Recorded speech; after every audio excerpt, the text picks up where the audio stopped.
Are men better at some jobs than women? Maybe. In the natural world, a division of labor exists between the sexes.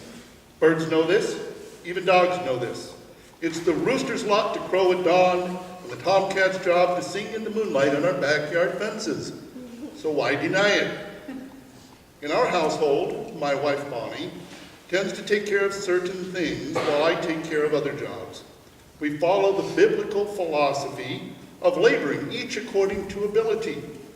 It is in the Bible, isn't it, somewhere? I mean, Adam did the steaks and Eve did the salads, right? Now, I'm not claiming this division of labor is predetermined by our DNA, or proclamation of God, or even by human nature, whatever that is. I suspect it is determined by social learning, but its origin is not the point of this essay. Ability, according to the sexes, or lack thereof, is the thesis at hand. Take, for example, the Sunday after Christmas. Bonnie planned to attend early Mass at 7:30 hours sharp, while I meditated at home. She is very precise, and so is the church, about arriving on time, even though it is my job to set the clocks twice per annum. Around 8 in the morning, I heard the door slam and some banging around in the kitchen. My meditation thus being done, I crawled out of bed and headed to the microwave for a cup of coffee. "My car is nearly out of gas," she announced, while pacing around the kitchen as I stirred a scoop of instant Folgers. Please understand it is my job to take care of the cars, including washing, servicing, and fueling. Never mind that Oregon requires an attendant to fuel your car for you. She could easily do it herself, but it's my job and I had failed. "I took your car," she fumed. I let this sink in while I sipped the world's worst instant coffee. I listened to the rain pounding on the roof.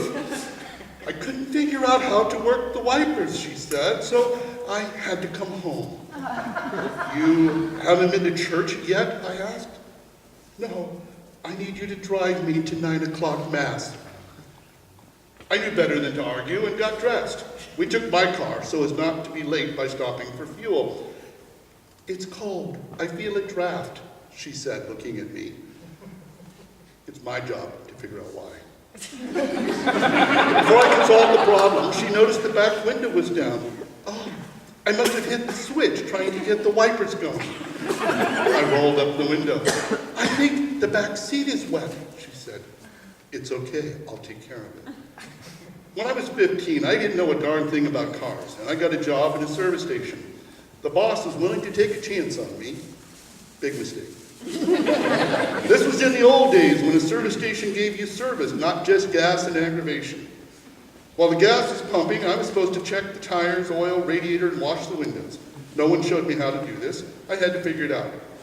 Every service island had an air hose and a water hose, both of which sat next to each other, coiled up underground.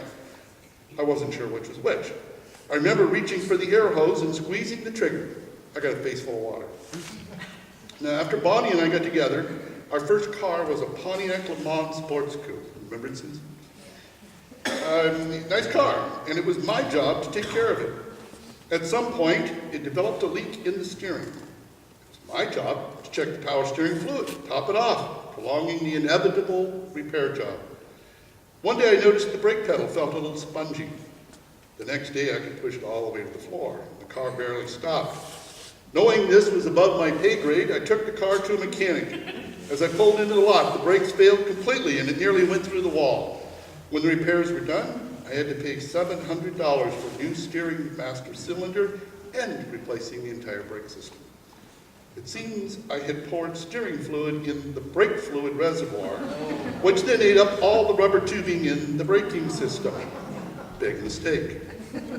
Some men may be natural-born mechanics, but I don't think so. After that, I didn't trust myself to even change the oil anymore. Now I take the car out for service. That's how it became my job.